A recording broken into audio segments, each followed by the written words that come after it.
November 18, 1993. Kurt Cobain walked onto the MTV Unplugged stage. He was sick. His voice was barely there. He almost didn't perform. And then, he sang. This was his last TV performance.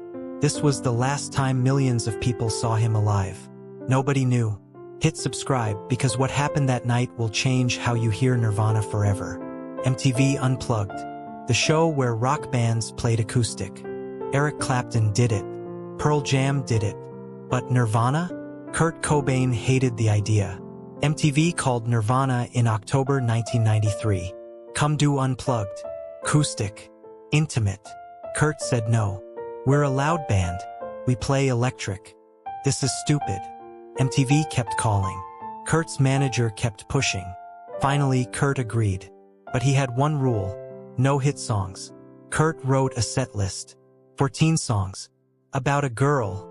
Okay, that was kinda known. But then 3 Meat Puppets covers. A David Bowie cover. A Leadbelly cover. And Oh Smells Like Teen Spirit. And Oh Come As You Are. And Oh Lithium. MTV executives panicked. Kurt, people want the hits. Kurt didn't care. But here's what nobody knew that day. Kurt was falling apart. He was using heroin heavily.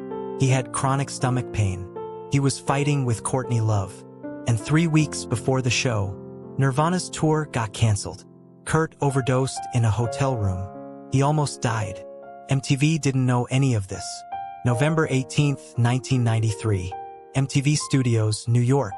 The band shows up for rehearsal. Kurt looks terrible. His voice is shot. He has the flu or bronchitis or both. Dave Grohl later said, I thought he was gonna cancel. He could barely talk. But Kurt didn't cancel. He walked onto that stage. The set looked like a funeral. Black candles. White lilies. Dark blue lighting. Kurt wore a green cardigan, his grandpa's old sweater. He looked like he hadn't slept in days. The audience sat in silence. And then, Kurt started singing. Song after song, Kurt played deep cuts.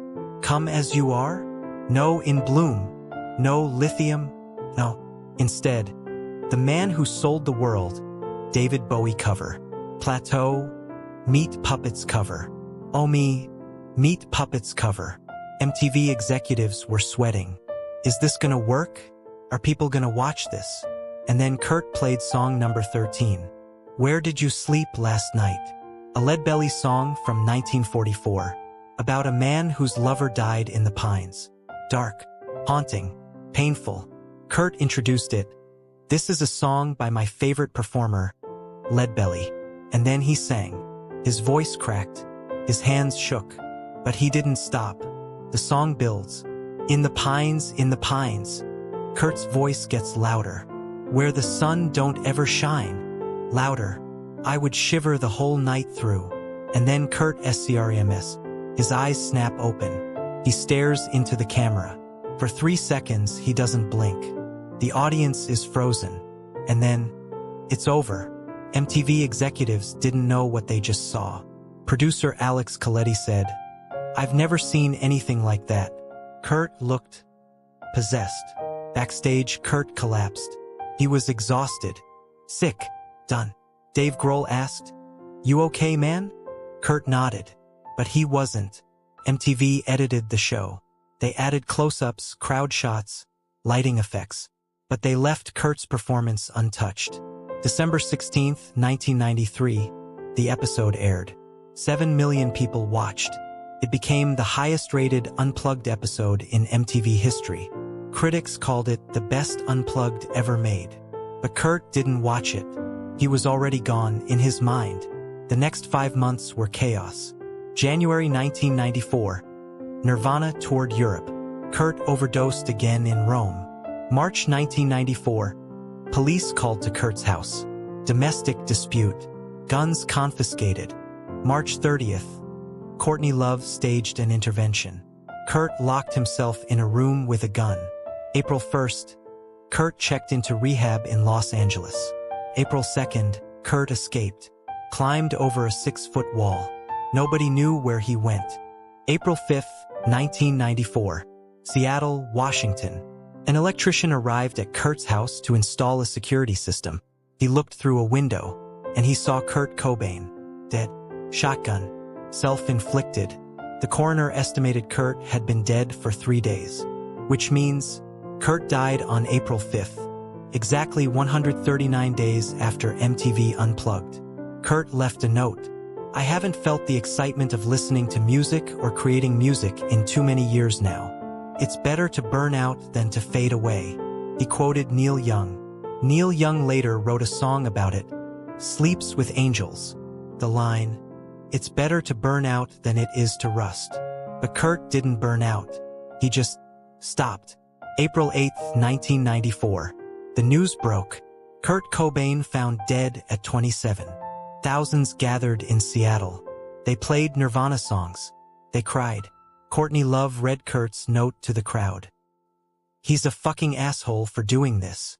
She was angry, devastated, but she wasn't alone. 5 months after Kurt died, MTV released the Unplugged album. November 1st, 1994. It went to #1 on Billboard. It sold 5 million copies in the first year.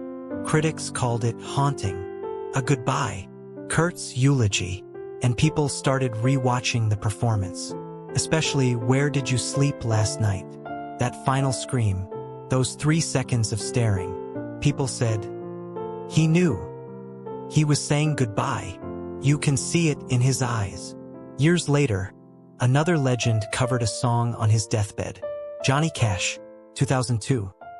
Cash was 71, dying. He covered 9 Inch Nails' Hurt. Trent Reznor watched the video and cried, "That song isn't mine anymore. It's his." The same thing happened with Kurt. Where Did You Sleep Last Night was Leadbelly's, but after Kurt sang it, it became his. 30 years later, people still watch MTV Unplugged. The full show has 70 million views on YouTube. Where Did You Sleep Last Night alone? 45 million views. Gen Z discovers it every year.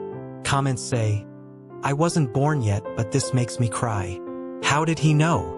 This is the saddest performance ever. And they're right, because Kurt wasn't just performing. He was confessing. What if Kurt had survived?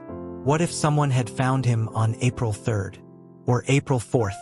What if the intervention worked? Would Nirvana still exist today? Would Kurt be 57 years old, touring with Foo Fighters?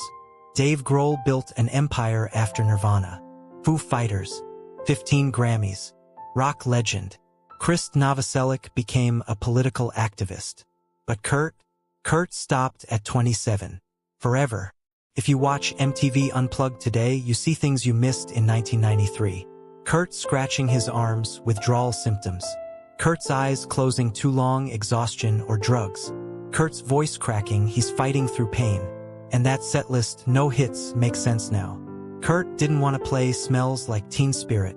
He was tired of it. Tired of fame. Tired of being the voice of a generation. He just wanted to play songs he loved. David Bowie, Meat Puppets, Leadbelly, songs nobody expected. Because Kurt knew this was goodbye. 139 days. That's how long Kurt lived after MTV Unplugged. 139 days of pain. 139 days of struggling. 139 days of trying to hold on. But he couldn't. And maybe, just maybe, that night on MTV Unplugged, Kurt was telling us. That scream, those eyes, he was saying goodbye. And we didn't know. If the story moved you, hit subscribe. We tell the stories behind music's greatest moments, the ones that changed everything. Drop a comment. What's your favorite Nirvana song? And if you or someone you know is struggling, National Suicide Prevention Lifeline, 988. Crisis text line. Text HOME to 741741. You're not alone. Rest in peace, Kurt. Thanks for watching.